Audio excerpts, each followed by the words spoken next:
আসসালামু আলাইকুম viewers.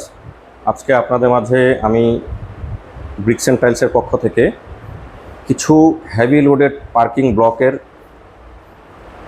Design নিয়ে হাজির হয়েছি। এখানে আপনারা দেখতে পাচ্ছেন আমাদের ডিসপ্লেতে বেশ কয়েকটি শেপের এবং কালারের এবং ডিজাইনের এই ব্লকগুলা রাখা আছে।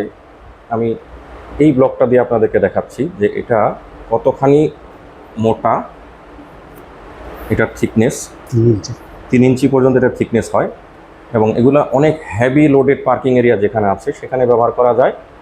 এছাড়াও আদার যে ব্লকগুলো আছে এগুলো আপনারা চাইলে রিসোর্ট, কোনো কন্ডোমিনিয়াম সিটি, সেটার যে পার্কিং লট আছে, open parking, indoor parking, walkway, even রাস্তা চলার যে রাস্তা আছে সেখানেও ব্যবহার করা যাবে।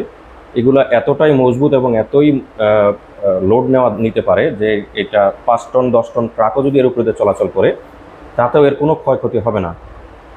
এবং কালার যা দেখতে পাচ্ছেন অ্যাজ ইট ইজ এরকমই থাকবে, কারণ এটার A to Z পুরাটাই হচ্ছে সলিড কালার দিয়ে করা। তো আমি এটার সাইজগুলো সম্পর্কে একটু জানতে চাচ্ছি। ভাইয়া একটু বলবেন এটার সাইজ কোনটা কীভাবে ইউজ হয়? সলিড ব্রিকটা হলো আপনার 8 ইঞ্চি লং, 4 ইঞ্চি প্রস্থ এবং থিকনেসটা 2.5 ইঞ্চি হবে।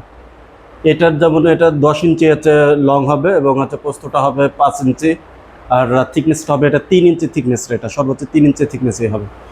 এটা তো সেম প্রোডাক্ট।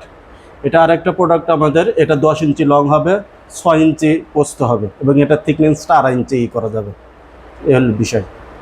ধন্যবাদ ভাই আপনাকে। তো আপনারা যারা আজকে আমাদের এই ভিডিও দেখছেন, আমাদের স্ক্রিনে রাখা যে নাম্বার আছে সেই নাম্বারে হোয়াটসঅ্যাপ করতে পারেন, সরাসরি কল করতে পারেন এবং আমাদের ইউটিউব চ্যানেল মেসেঞ্জারে আপনারা নক করতে পারেন এবং আপনাদের চাহিদা মতো আমাদের সাথে যোগাযোগ করলে আমরা আপনাদের চাহিদা মতো সরবরাহ করতে পারবো এবং আমাদের হিউজ স্টক আমরা এগুলো মেনটেন করি। তো আশা করি আপনাদের সরবরাহ নিয়ে আমাদের কাছে যে স্টক আছে তা আপনাদের চাহিদা পূরণ করতে সক্ষম হবে। ধন্যবাদ জানিয়ে আমি আজকে শেষ করছি। ব্রিক্স অ্যান্ড টাইলসের পক্ষ থেকে সকলকে ধন্যবাদ। আসসালামু আলাইকুম।